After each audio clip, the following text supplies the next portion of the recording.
نقشه خاتم میگم خدمتتون.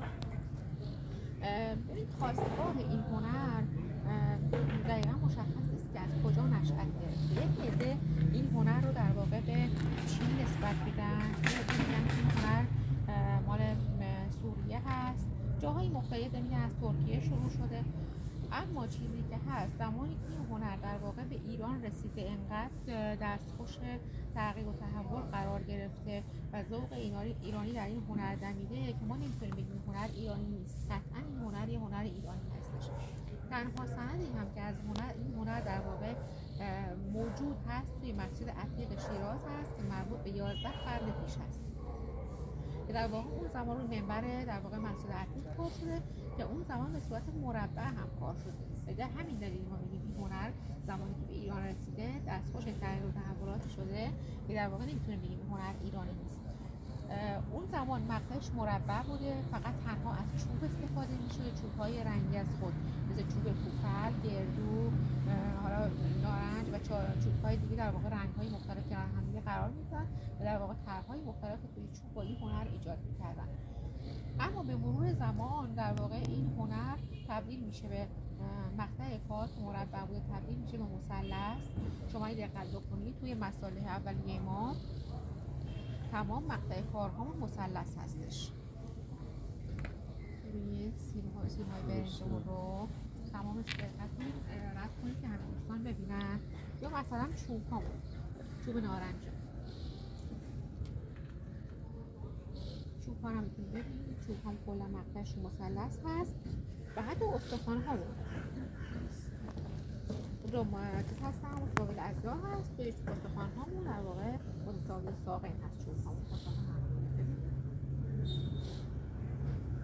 و بعدها به مرور زمان سیم، یعنی در واقع فلز و هم و استخوان هم به این در واقع هنر اضافه میشه و اینکه حالا قبلا هنر در واقع مس استفاده میکردن توی کار، ولی الان در واقع از اواخر دوران قاجار به بعد که مقدار مردم تحت فشار مالی قرار گرفتن، در واقع این سیم ها تا اوایل انقلاب خیلی از خاتم‌سازا فلز در واقع مس کار میکردن، ولی الان در حال حاضر 90% خاتم ها در واقع از فلز برنج استفاده میشه. در واقع طلایی هایی که توی کار میبینید کلا فلز برنج هستن. و اینکه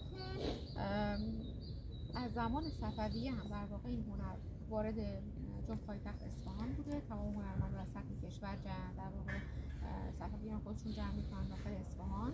در واقع چون صفویان حالا علاوه بر ایرادهایی که داشتن هنردوست هم بودن، عاشق هنر بودن. تمام هنرمندان از سطح کشور جاهای مختلف کشور دعوت میکنن توی پایتخت اصفهان بوده. از اونجا در واقع هنرهای مختلف توی اصفهان توسعه پیدا میکنن، در واقع رشد میکنن. و یکی از اون هنرها هم هنر خاتم‌کاری بوده. به همین دلیل هم چون تولیدات اصفهان خیلی زیاد هست، در واقع 90% مردم فکر می‌کنن این خاتم مال اصفهان و تاریخچه اون کار در واقع برمیگرده به شیراز. خاتم شیراز هم به دلیل در واقع یه سری تفاوت‌هایی که داره، ببخشید نگیم حالا خاتم اصفهان و شیراز نکنیم، خاتم مکتب شیراز و مکتب اصفهان یه سری تفاوت‌ها داره، تفاوت‌های عمده داره با هم.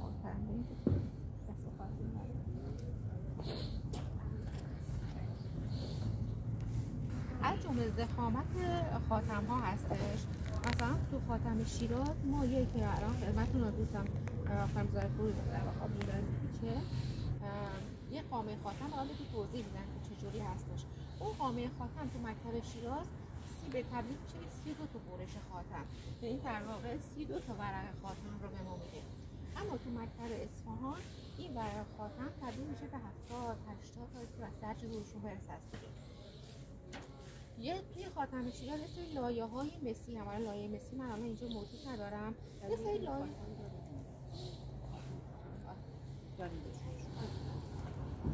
علاوه بر این در واقع متریال‌ها که هم یکی به ما و دارن خاتم رو تشکیل میدن، یه لایه مسی هم داره، یه لایه مسی در واقع زمانی ساخته هستش، خیلی نازک و زمانی که در واقع مثلا خانم پور این مرحله رو می‌کشه، بعد از اینکه کار تمیز شد یه لایه از اون دوباره روی کار دوباره ورقه نازک گذاشته میشه، دوباره مرحله بعدی پیش میشه. الان دقت کنید توی کارها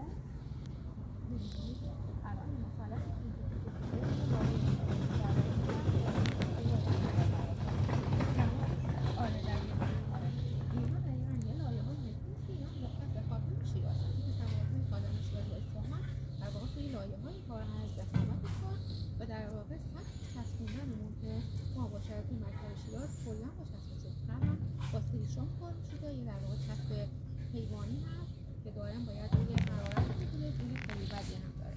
ولی دیگه سال‌ها تقریبا روز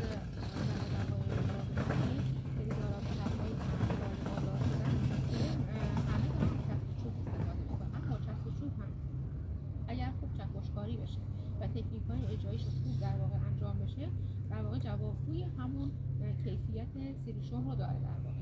و همین دلیل خاتم در شیراز در واقع خاتم درجه 1 شناخته میشه.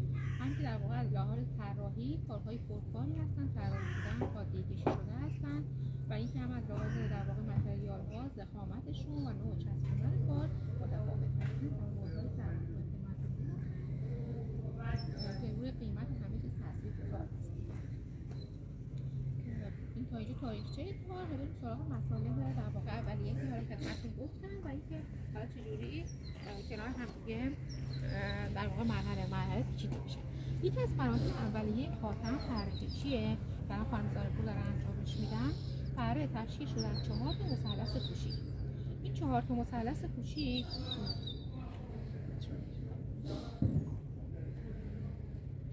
الان خانم زارپور چون می‌کشه دقیقاً بهتون نشون میده که چجوری در واقع مراحل کار پیچیده میشه. این همونی که الان پیچیدن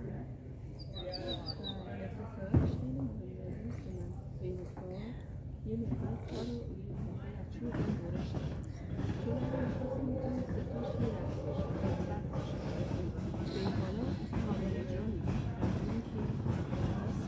طراح‌ها در عین حال که به ظاهر خیلی ساده هستن، تمرین زیادی میخواد که هم مهارت در واقع بالا ببرید میشه زیاده از 1 ساعت مثلا بپیچی، هم اینکه از لحاظ اینکه کار باید کاملا صاف باشه، به هیچ عنوان نباید پیچیده بشه توی کار، فاصله نباشه بینشون، سیمی که برای مرکز کار هست و چوبی که مرکز کار هست به هیچ عنوان نباید دیده بشه. و همین دلیلی که از در واقع پره رو مهمترین مرحله خاتم سازی میکنن، چون اگر این کارمون کار در واقع اصولی نباشه و فرم کار کلا به هم می‌ریزه. در این حال ظاهر کار ساده است ولی پیچیدنش هم واقعا در منظم کردنش نیاز به تمرین داره. و اینکه خلاف اقلی ساعت برای باز کردنش راحت ساعت بعد این کار چی؟ یه مقرر پیچیدگی که بگن چجوری پیچیده میشه.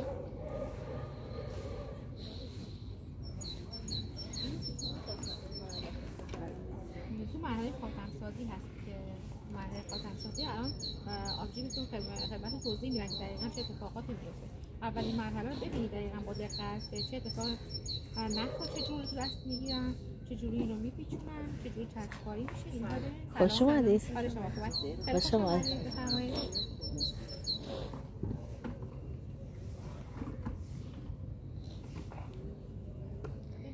الان بهش میگیم پره چوبی یا پره سیمی که بهش میگیم در واقع نسبت استفاده چوب و فلز تعیین میکنه. الان یه دونه سیم در واقع مرکز کار قرار میگیره، 3 تا چوب اطرافش قرار میگیره، بهش میگیم پره چوبی. اگر که در واقع خصوص این کار انجام شده بود بهش میگفتیم پره سیم. الان پره چوبی رو انجام میدن، یه سیم رو در واقع مرکز کار قرار میدن، 3 تا مثلث دیگه رو اطرافش قرار میدن و در واقع اول کار رو فیکس میکنن به این صورت. بعد از اینکه فیکسش کردن چسبکاری میکنن، ادامه کار رو میکشن.